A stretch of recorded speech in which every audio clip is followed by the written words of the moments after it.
지금 저는 여러분들과 함께 요한 1서를 계속 함께 배워나가고 있습니다. 요한 1서의 주제를 한마디로 이야기하면 코이노니아입니다. 코이노니아가 무슨 뜻인가? 제가 몇 번 반복했지만 오늘 처음 듣는 분 계실 수도 있고 또 익숙지 않은 분 계실 수 있어서 한번 다시 더 이야기합니다. 요한 1서 1장은 시작부터 4번이나 코이노니아라는 단어를 반복해서 사용하고 있습니다. 1장 3절에서 2번 말했고 6절에서 한번 7절에서 한번 총 4번 시작부터 이 코이노니아라는 헬러 단위를 쓰고 있는데요. 우리 성경에는 사귐으로 번역이 되었습니다. 여러분들 중에는 그러면 사귐이라고 하면 되지 왜 불편하게 헬라어로 코이노니아라는 말을 쓰느냐? 그것은 이런 이유 때문입니다. 요한 1서에서는 이 단어를 사귐으로 번역했지만 다른 성경에는 또 다르게 번역을 합니다. 이 뜻이 다양하게 쓰이기 때문에 그렇습니다. 전체적으로 한 3가지 의미를 담고 있습니다. 교제 또는 사귐으로 번역이 되기도 하고 또 어떤 데서는 나눔 또는 연보로 번역이 됩니다. 나눔, 연보. 또 어떤 데서는 참여 또는 동참으로 번역을 합니다. 예수님의 고난에 동참하는 거, 부활에 동참하는 거, 그리스도의 몸과 피에 참여하는 거, 이런 것도 코이노니아고 성찬이 코이노니아입니다. 그리고 성도들끼리 서로 나누고 또 어려운 자들을 위해 연보를 드리고 이런 것도 코이노니아고 우리가 서로 친밀하게 교제, 사귐을 나누는 것도 코이노니아고 이 코이노니아라는 단어의 폭이 넓기 때문에 우리말로 정확히 이런 뜻이다라고 말하기 어려워서 이렇게 원어 그대로 코이노니아라는 단어를 사용합니다. 이 코이노니아는 두 대상 사이에 맺어지는 친밀한 우호관계를 뜻하는 말인데요. 요한 1서에서는 사귐으로 4번 번역되어 사용되고 있습니다. 그런데 이 사귐에 대해서, 이 코이노니아에 대해서, 사귐에 대해서 한번 생각을 해봅시다. 나와 비슷한 입장에 놓여 있는 사람하고 사귀는 것은 쉽습니까? 어렵습니까? 쉽죠. 경제적인 수준도 내하고 비슷하고 또 배움의 정도도 나랑 비슷하고 사회적인 지위도 나와 비슷하면 우리가 쉽게 사귈 수가 있습니다. 그런데 내가 사귀려고 하는 사람이 경제적인 수준도 내하고 너무 차이가 나고 배움의 수준도 너무 차이가 나고 사회적 지위도 너무나 차이가 나면 사귀는 게 쉽지 않을 겁니다. 그렇습니다. 사귐이라는 것은 나 혼자 하는 일이 아니고 상대와 함께하는 일이기 때문에 상대의 어떠함을 무시한 채 일방적으로 내 마음대로 해서는 온전한 사귐을 할 수가 없습니다. 하물며 우리의 사귐이 하나님을 상대한 사귐이라면 어떨까요?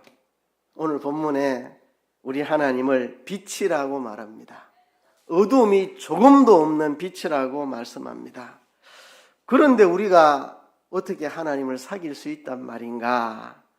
나는 아직 빛을 경험하기는 했지만 아직도 어두운 가운데에 있는 사람인데 어두운 가운데 살아가고 있는 우리가 어떻게 빛 대신 하나님을 사귈 수가 있는가? 우리도 예수님을 구주로 믿고 빛을 영접했고 빛의 세계를 경험한 사람이지만 우리가 완전히 새로워지지 못하고 우리가 새로워지는 과정 속에 있어서 빛을 경험했지만 아직도 어두운 가운데 살아가고 있는 부분들이 많은 우리가 어둠이 조금도 없는 빛이신 하나님을 어떻게 사귈 수 있다는 말인가? 우리가 질문을 던지게 됩니다. 이렇게 하면 되겠죠. 우리가 빛이 되면, 우리도 빛이 되면 되겠죠. 우리도 조금도 어둠이 없는 완전한 빛이 되면 완전한 빛이신 어둠이 조금도 없는 하나님과 쉽게 사귈 수 있겠죠. 그런데 문제는 우리가 그렇지 않다는 겁니다. 아직도 여전히 우리는 어두운 가운데 헤매고 살 때가 많은 사람입니다. 그런 우리가 어떻게 빛이신 하나님을 사귈 수 있는가? 우리는 아직도 빛을 경험하고도 빛을 영접하고도 연약하고 불완전해서 자주자주 어두움에 빠져버리는 우리가 어떻게 빛이신 하나님과 사귈 수 있을까?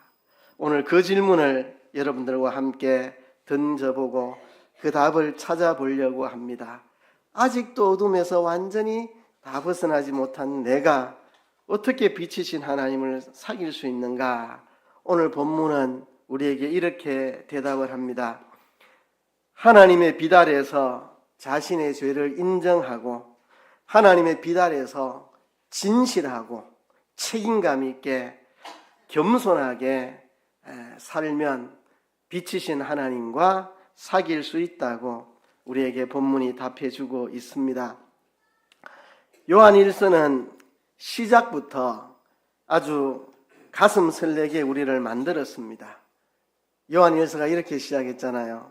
태초부터 있는 생명의 말씀이라는 표현으로 시작을 해서 그 생명의 말씀, 그 영원한 생명이 우리에게 나타났다고 말하고 그 나타나신 영원한 생명을 사도 요한은 보았고 들었고 만져보았노라고 그렇게 간증을 하고 있습니다.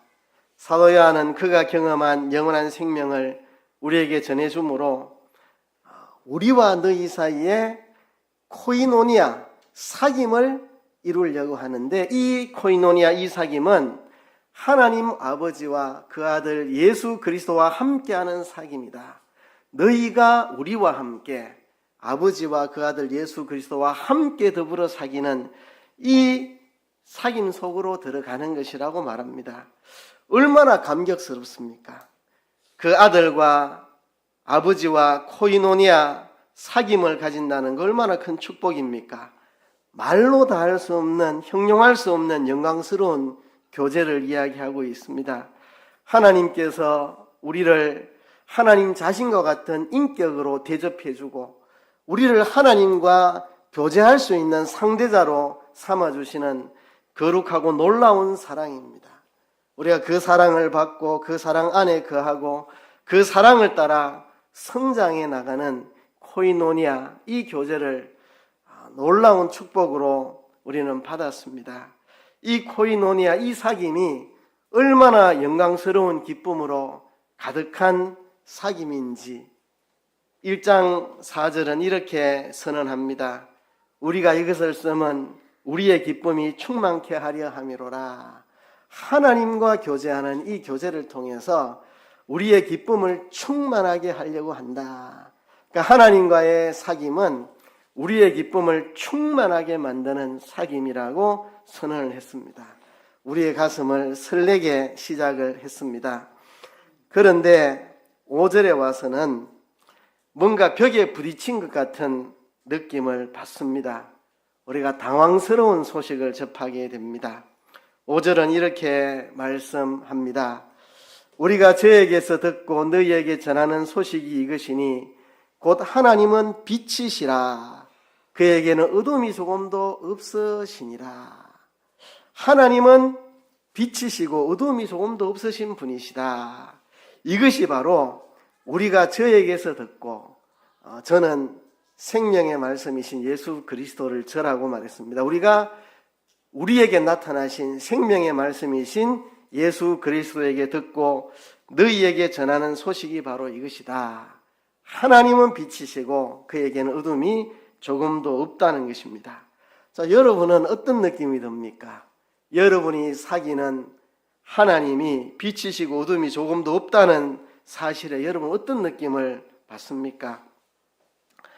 기쁨으로 가득 차야 할 하나님과의 코이노니아, 이 사귐이 뭔가 범접할 수 없는 장벽에 부딪힌 느낌입니다.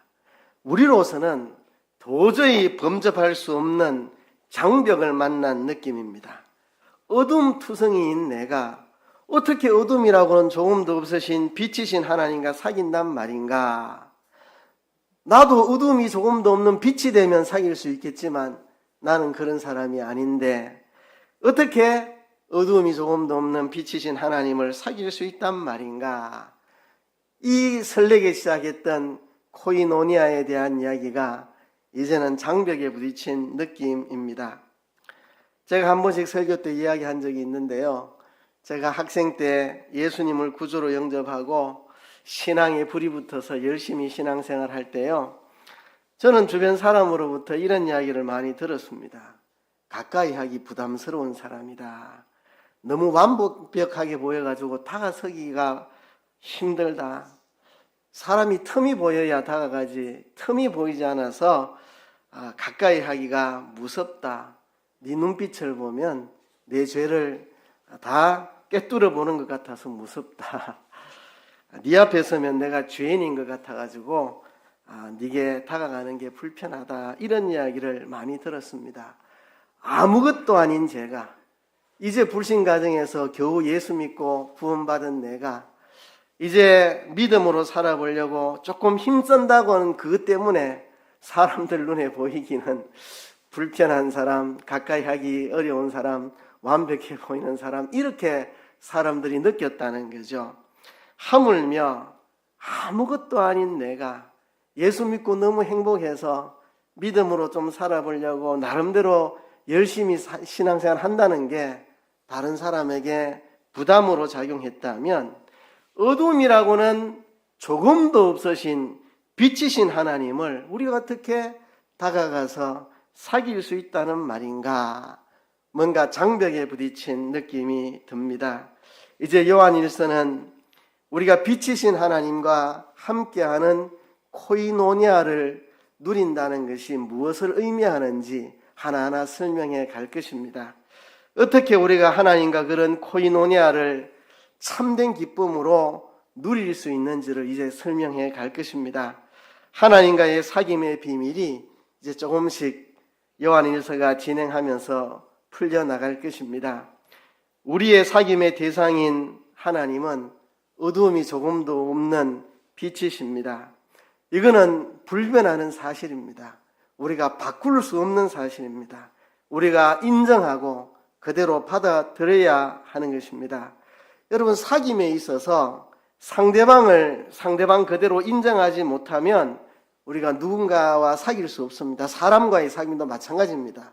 상대방을 인정하지 않고 내 마음대로 그를 판단하고 여기고 내 마음대로 그를 대해가지고는 그와 사귐을 가질 수가 없습니다. 하나님도 마찬가지입니다. 하나님은 빛이시고 어둠이 조금도 없다는 사실은 이거는 불변하는 사실이고 우리 마음대로 뜯어 고치거나 바꿀 수 없는 일입니다. 우리가 받아들여야 할 일이라는 것입니다. 우리가 하나님과 사귈 때 흔히 실수하고 잘못하는 게 바로 이 문제입니다. 하나님을 나처럼 생각하는 겁니다. 하나님을 나처럼 생각하는 거. 내 안에는 아직도 어둠이 많이 존재하고 있으니까 하나님도 어둠의 구석이 있겠지라고 생각하는 겁니다. 내가 그런 사람이니까 하나님도 대충 넘어갈 줄로 생각하는 거.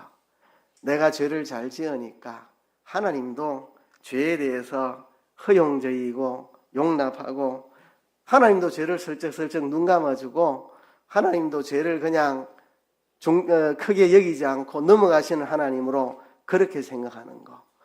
여러분, 그렇지 않습니까? 많은 그리스도인들이 그렇게 생각합니다. 뭐 하나님도 다 아시는데 뭐 인간이 뭐 어떻게 완전하게 살 수가 있나? 다 인간이 그런 거지 뭐 다 그렇게 죄 짓고 사는 거지 뭐 그런 걸 가지고 뭐 하나님이 뭐라 할까봐 이렇게 하나님을 내처럼 생각하고 내처럼 여기는 게 우리가 하나님을 사귀는데 아주 큰 장애물입니다. 하나님은 우리가 그렇게 여길 분이 아닙니다. 하나님은 빛이시고 어둠이 조금도 없는 하나님입니다. 우리가 하나님을 내처럼 여겨가지고는 하나님과 사귈 수가 없습니다. 하나님을 우리 생각, 우리 기분, 우리 감정, 우리 욕망, 우리 이념, 우리의 종교 형식 속에 가두고 축소시키고 그 틀 안에 하나님을 감금시키는 게 우리가 하나님과의 사귐을 방해하는 장애물이 됩니다. 하나님은 빛이시고 어둠이 조금도 없다는 사실을 우리가 인정하지 않는 한 하나님과의 올바른 사귐이 이루어지지 않습니다. 제가 무슨 말을 하려고 하는지 구체적으로 한번 이야기를 해보겠습니다. 이런 이야기입니다. 내가 죄를 잘 짓고 죄에 잘 굴복하는 이런 습성을 가지고 있으니까 하나님도 그 정도는 눈 감아주겠지. 하나님도 뭐 그런 거는 대수롭지 않게 여기겠지. 요즘 사람들 다 그 정도는 뭐 쉽게 생각하는데 하나님도 그냥 그렇게 생각하겠지. 뭐 그런 걸 가지고 하나님 뭐라 하실까봐 이런 식으로 하나님을 생각하는 거. 하나님 나처럼 그냥 죄에 대해서 쉽게 넘어가는 분으로 이해한다면 그것이 하나님과 우리 사이를 가로막는 장애물이 된다는 것입니다. 그래서 오늘 제가 시각 자료를 보여줄 수 없는데요. 제가 말로 할게요. 오늘 본문에 보면 우리들 속에 잠재되어 있는 세 가지 생각을 요한은 꼬집어내고 있습니다. 6절과 8절과 10절이 그 내용입니다. 오늘 6절, 8절, 10절을 중심으로 설교할 겁니다. 6절에 보면 만일 우리가 하나님과 사귐이 있다 하고 어두운 가운데 행하면 이라고 말했습니다. 만일 우리가 하나님과 사귐이 있다고 어두운 가운데 행하면 거짓말을 하고 진리를 행치 아니함이거니와 이래 말했습니다. 또 8절에 만일 우리가 죄 없다 하면 스스로 속이고 또 진리가 우리 속에 있지 아니할 것이요 이렇게 말했습니다. 또 10절에 보면 만일 우리가 범죄하지 아니하였다 하면 하나님을 거짓말하는 자로 만드는 것이니 또한 그의 말씀이 우리 속에 있지 아니하니라. 자, 6절, 8절, 10절에 너무나도 비슷한 표현을 세 번 씁니다. 만일 우리가 무엇 하면 똑같은 표현입니다. 6절, 8절, 10절 세 번에 걸쳐서 똑같은 형식의 이야기를 합니다. 만일 우리가 무엇 한다면이라고 이야기를 하죠. 첫 번째는 만일 우리가 하나님과 사귐이 있다고 어두운 가운데 행한다면, 두 번째는 만일 우리가 죄 없다 하면, 세 번째는 만일 우리가 범죄하지 아니하였다 하면.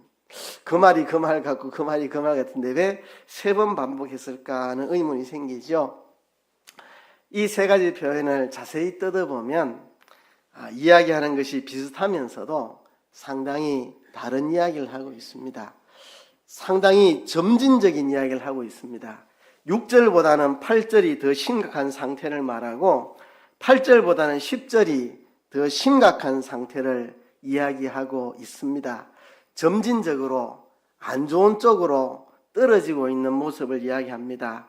6절에 만일 우리가 하나님과 사귐이 있다 하고 어두운 가운데 행하면 이라고 말했습니다. 자, 여기 나오는 이 세 표현들은 누가 쓰는 표현일까? 누가 이런 생각을 하고 있었을까? 우선은 이렇게 볼 수 있습니다. 지금 사도 요한이 요한 1서를 보내는 배경에는 지금 교회가 세상으로부터 많은 핍박을 받고 있는 상황이고 또 내부적으로 거짓 가르침이 교회 안에 침투해 와가지고 이단적 가르침에 물든 성도들의 일부가 교회를 분열시키고 분리하여서 교회를 박차고 떠나가 버렸습니다. 이단적 가르침에 물든 일부 성도들이 교회를 가르고 분리하여 떠나가 버렸고 이제 남아있는 성도들이 너무나도 마음이 힘든 상태입니다. 외부로부터 오는 교회의 핍박도 너무 힘든데 내부적으로 한 무리들이 그동안 형제 자매로 여겼던 분들이 우리가 받아들일 수 없는 잘못된 교리를 주장하며 교회를 박차고 떠나가 버렸기 때문에 이 어려운 상황인데요. 그 박차고 나와버린 사람들, 거짓 가르침에 물든 사람들, 대적자들, 복음을 대적하는 이 거짓 가르침에 빠진 이단적 가르침에 빠진 이 사람들이 이 세 가지 태도를 가졌다는 겁니다. 이 사람들이 이런 말을 했다는 거죠. 그죠? 이런 태도를 가졌다는 겁니다.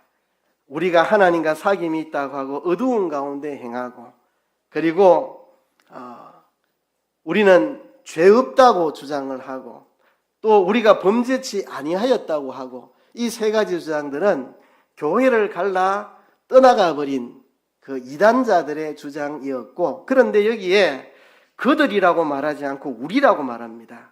만일 우리가 하나님과 사귐이 있다 하고 어두운 가운데 행하면, 만일 우리가 죄 없다 하면, 만일 우리가 범죄치 아니하였다 하면, 이거는 교회를 가르고 떠나가 버린 이단자들의 태도이면서 남아있는 성도들 속에도 여전히 이런 잘못된 생각들이, 이런 삶의 태도가 보인다는 겁니다.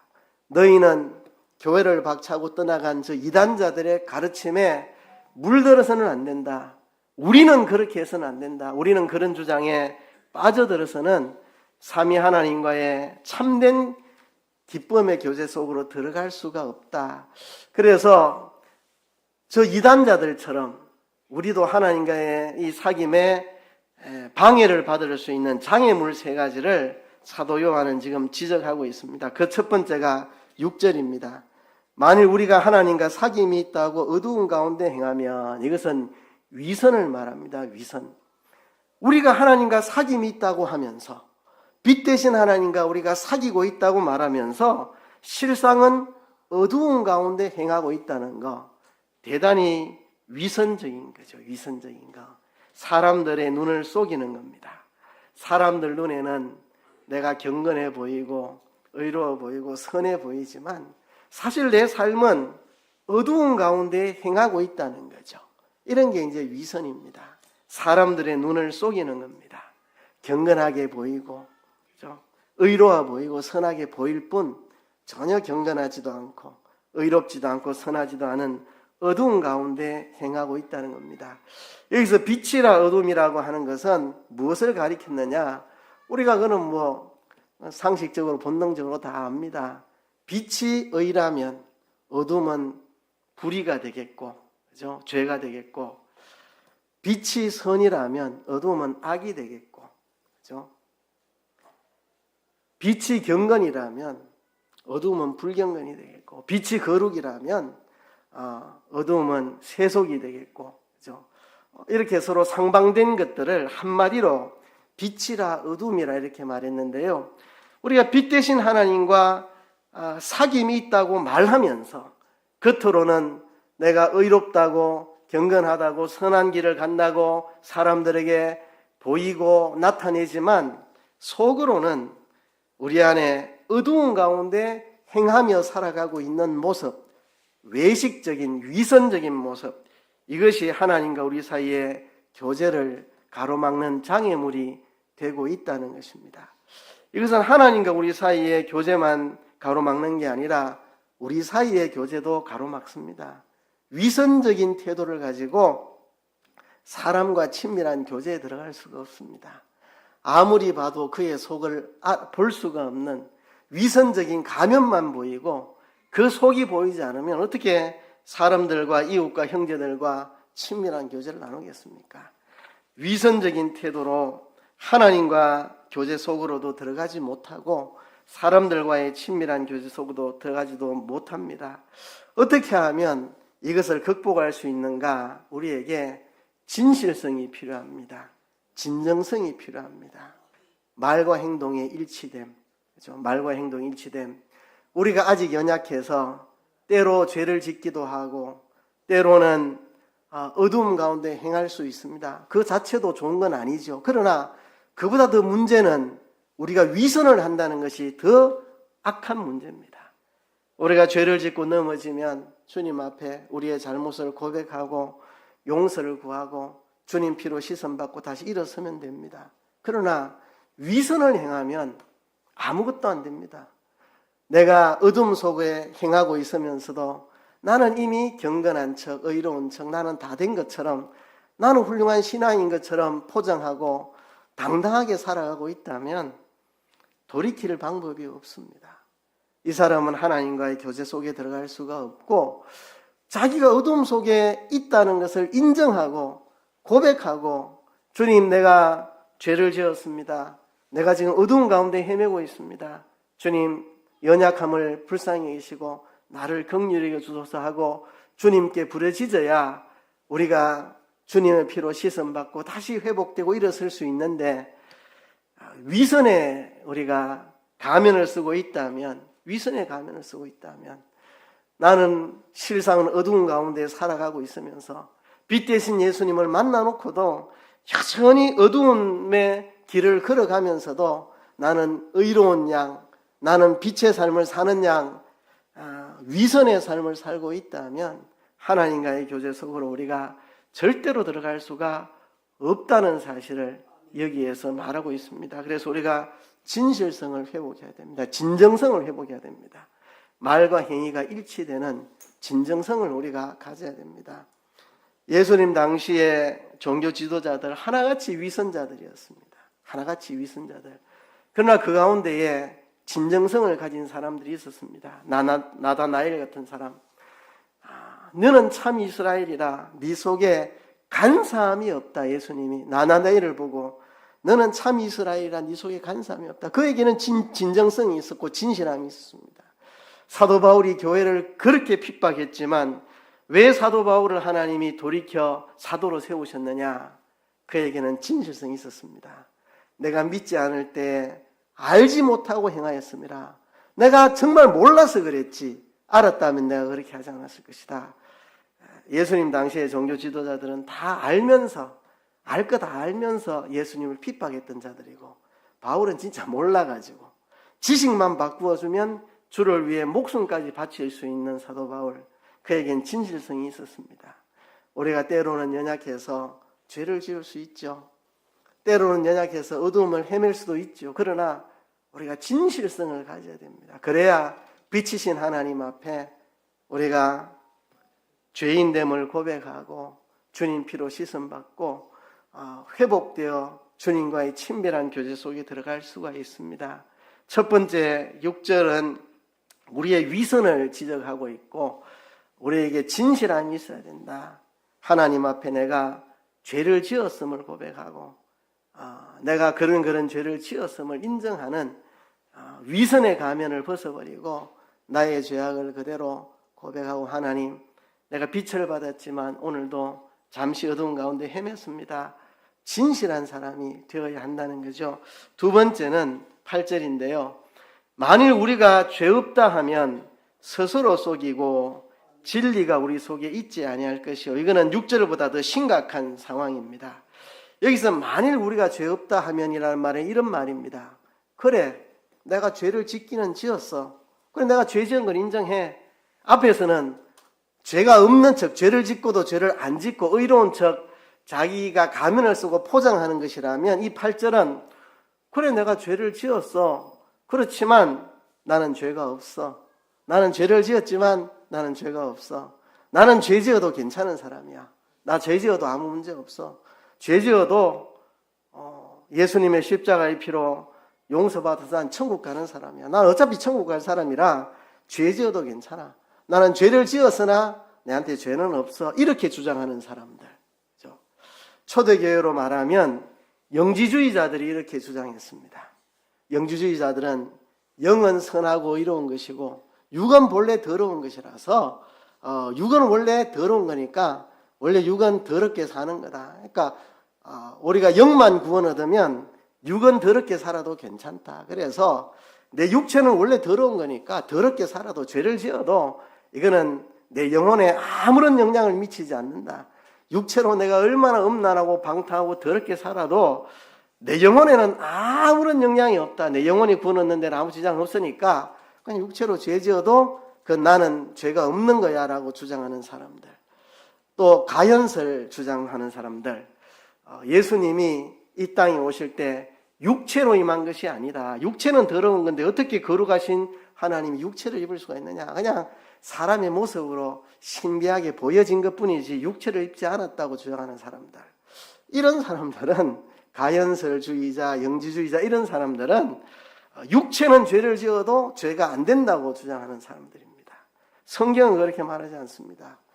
예수님은 우리와 똑같은 육체의 몸을 가지고 하나님이면서 우리와 똑같은 육체로 이 땅에 오셨고 육체로 십자가에 못 박혀 죽으셨고 육체로 다시 부활하셨고 예수님의 육체의 부활을 믿는 우리들도 예수님 재림하시는 날 우리 영만 구원 얻는 게 아니라 우리 육체도 부활해서 영생을 누리게 된다는 것을 성경은 말하고 있고 우리는 이 육체의 구원을 믿습니다.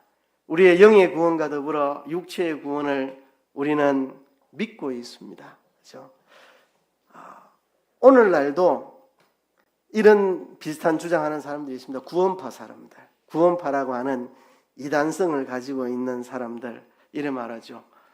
그래, 나 죄를 지었어. 그래도 난 죄가 안 돼. 예수님 십자가의 피로 난 다 씻음받았기 때문에, 과거, 현재, 미래를 죄를 다 씻음받았기 때문에 나는 죄를 지어도 내한테는 죄가 아니야. 이렇게 구원파 사람들은 주장을 해요. 그죠? 이런 것들이 8절에 한 겁니다. 그래, 내가 죄를 지었다는 걸 인정해. 내가 죄인이라고 인정해. 그런데 나는 죄 지어도 괜찮아.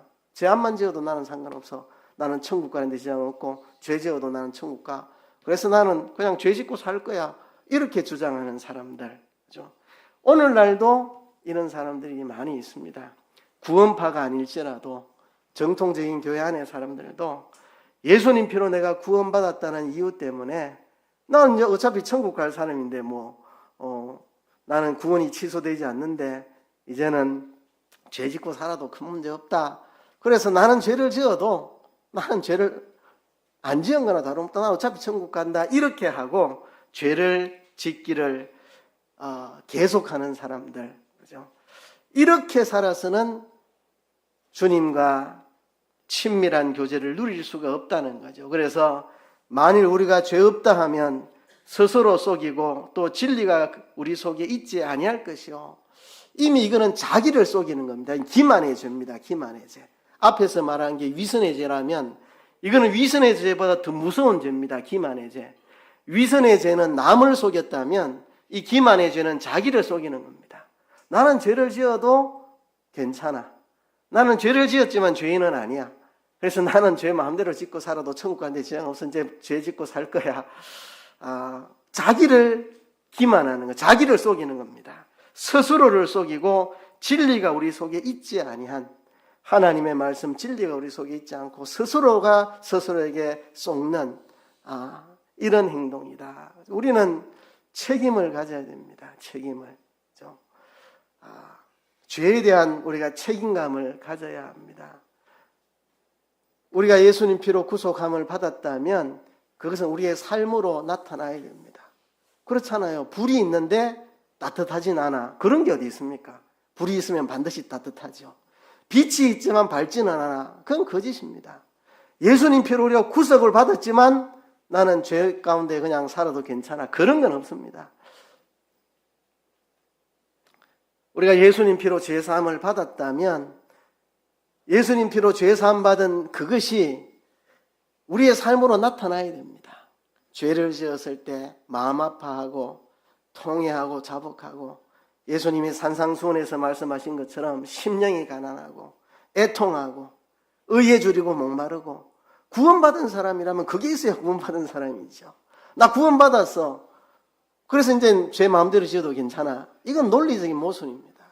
예수님 피로 죄 씻음 받은 사람들은 죄에 대해서 마음 아파하고 죄 짓고 괴로워하고 주님 앞에 자백하고 애통하고 심령이 가난하고 의에 줄이고 목마르고 남을 긍휼히 여기면서 나도 하나님께 긍휼을 구하고 이게 구원받은 사람의 삶의 모습입니다. 그렇죠? 그래서 우리가 죄에 대한 책임감을 하나님 우리에게 인격을 주셨고 자유를 주셨듯 자유에는 책임이 따릅니다. 우리가 예수님을 믿고 죄사함 받았다고 해서 죄를 마음대로 지어도 나는 죄가 안 된다. 이거는 거짓 가르침입니다. 거짓 가르침입니다. 우리는 죄와 싸워야 하고 죄를 지었을 때 애통해야 하고 가슴 아파해야 됩니다. 그래야 하나님과의 사귐이 우리 안에 있다는 것입니다. 세 번째는 이것입니다. 10절에 만일 우리가 범죄하지 아니하였다 하면 하나님을 거짓말하는 자로 만드는 것이니 이게 가장 심각합니다. 이거는 왜곡시키는 죄입니다. 왜곡. 그죠? 우리가 범죄하지 아니하였다 이 말은 뭐냐면 난 아예 죄 지은 적이 없다. 난 아예 죄와 상관없는 사람이다. 이렇게 주장하는 사람들. 나는 완전히 죄와 상관없는 그런 사람이다. 그죠? 나는 죄 지은 적 없다. 그러면 내가 행한 행동이 죄라고 하는 하나님 말씀이 뭐냐? 하나님이 틀렸다는 하나님이 틀렸다. 내가 옳고 하나님이 틀렸다는 겁니다. 그래서 난 잘못 아니다. 잘못 아니다. 성경에는 예를 들면 동성애가 죄라고 말합니다. 요즘 시대에 동성애가 뭐가 죄냐고. 그건 하나님이 틀린 거야. 하나님이 옛날에 고리파탑할 때 그냥 그런 소리 한 거지. 지금 시대에 그게 맞는 소리냐고. 지금 시대에 뭔 동성애가 죄고 그런 게 말도 안 되는 소리라고. 그러니까 하나님을 거짓말하러 하는 자로 만드는 거. 만일 우리가 범죄하지 아니하였다면 하나님을 거짓말하는 자로 만드는 거. 첫 번째 죄가 위선이고 남을 속이는 거라면, 두 번째 죄는 기만이고 자기를 속이는 거라면, 세 번째는 하나님을 거짓말하는 자로 만드는 거. 내가 옳고 하나님이 틀렸다는 겁니다. 나는 애초에 죄 지은 적이 없다. 그거 죄 아니다. 거짓말해도 죄 아니고 간음해도 죄가 아니고 뭐 남의 거 훔쳐도 뭐 그 정도는 그냥 요즘 시대에 다 누구나 하는 거지 뭘 그걸 죄라고 하냐고. 그걸 죄라고 하는 게 좀 이상하지. 그러니까 하나님이 거짓말하는 자라고 만드는, 우리가 범죄하지, 나는 아예 죄를 짓지를 않았다. 그건 아예 죄가 안 된다. 그런 거는 요즘 시대에 죄가 안 된다고 생각하는 거. 그러니까 하나님을 거짓말하는 자로 만드는 거. 그죠? 요한 사도 시대에 교회를 박차고 떠나갔던 이단들만 그런 이야기를 하고 있다면, 사도 요한이 이렇게 만일 우리가 범죄하지 아니었다 하면 이렇게 말하지 않았을 겁니다. 교회 안에도 이런 생각들이 사람들 마음속에 잠입하고 있습니다. 우리는 하나님의 말씀의 권위를 인정해야 됩니다. 하나님 말씀이다. 이건 진리다. 내가 틀린 것이다. 내 생각을 고쳐야 된다. 이렇게 해야 되는데, 내 생각이 맞아. 그건 옛날 시대에 그냥 하나님이 하셨던 말씀이지 요즘에는 적용 안 돼. 하나님을 거짓말하는 자로 만들고 내가 옳다고 생각하는 거죠. 오래전의 이야기입니다. 20몇 년 전의 이야기인데, 제가 교회 청년들한테 성경은 말하기를 부부 제도 안에서 남자가 여자의 머리라고 말했다 이랬더니 어떤 여청년들이 목사님 나 그런 거 딱 싫어요. 뭘 남자가 여자의 머리예요.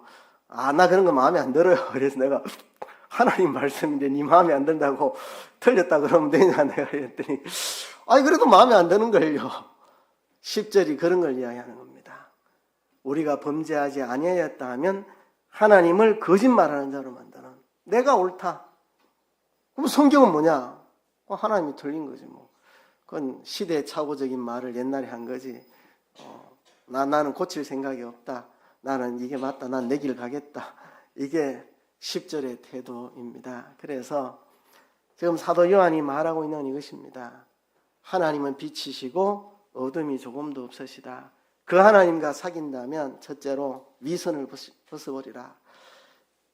빛 가운데 행한다고 하면서 하나님과 사귐이 있다고 하면서 어두움 속에 아직도 살아가고 있는, 나는 어두움 속에 살면서도 나는 선하고 의롭고 잘난 척 가면 쓰고 살아가는 거, 이게 하나님과의 교제를 가로막고 있다. 이거를 벗어버려라. 네가 죄를 지었음을 인정하고 고백해라. 두 번째는 자기 기만입니다. 자기 기만. 나는 죄를 지어도 괜찮아. 어차피 예수 믿고 천국 가는데 뭐 죄 좀 짓는다고 뭔 상관이 있나. 이렇게 기만하는 거. 진짜 주님의 십자가 대속을 믿는다면 죄를 지었을 때 통회하고 자복하고 애통하고 그렇게 하는 것이 합당한 태도지. 난 죄 지어도 난 괜찮아 천국 가는데 이런 태도를 가지는 게 아닙니다. 그거를 벗어나야만 빛 대신 하나님과 교제할 수 있고, 세 번째는 왜곡입니다. 왜곡. 나 죄 지은 적 없어. 그건 죄가 아니야. 내 기준으로 그건 죄가 아니야. 죄가 아니야. 하나님이 옛날에 좀 실수하셨겠지. 나는 맞아. 난 옳아. 난 고칠 생각 없어. 이런 태도. 이런 세 가지 태도가 하나님과 우리 사이의 교제를 가로막고 있다. 이것을 벗어나야만 빛 대신 하나님과 사귈 수 있다. 여러분, 세 가지 모습 다 이단자들 속에만 있는 것이 아니라 우리 안에도 있는 모습입니다. 자기는 어두운 가운데 행하면서도 경건하다고 하는 위선에 가면 그걸 벗어야 됩니다. 그리고 다른 사람뿐만 아니라 자기를 속이는 거. 난 예수 믿고 천국 가는데 죄 좀 지어도 어때서? 기만입니다. 자기를 속이는 것입니다. 그리고 왜곡입니다. 나는 틀리지 않아서. 결국 결과적으로 하나님이 잘못됐다 말하진 않아도 내가 하는 길이 옳아 잘못을 시인하지 않으므로 하나님을 거짓말하는 자로 만드는 왜곡, 이것을 우리는 벗어야 됩니다. 위선을 벗고 진실함을 가져야 되고 기만을 벗어버리고 내가 지은 죄에 대해서 책임감을 가져야 됩니다. 그리고 하나님의 진리를 왜곡하지 말고 겸손하게 하나님 말씀을 받아들여야 됩니다. 이것이 없이는 하나님과 친밀한 교제 속으로 사귐으로 들어갈 수 없다고 사도 요한이 우리에게 말하고 있습니다. 이 시간 우리 하나님 앞에 기도합시다. 하나님과 우리 사이에 정말 충만한 기쁨이 되는 이 참된 교제를 방해하는 것들이 있습니다. 위선이고 기만이고 왜곡입니다. 이것을 벗어날 수 있도록 도와주시옵소서. 다 같이 한번 통성으로 기도하겠습니다. 하나님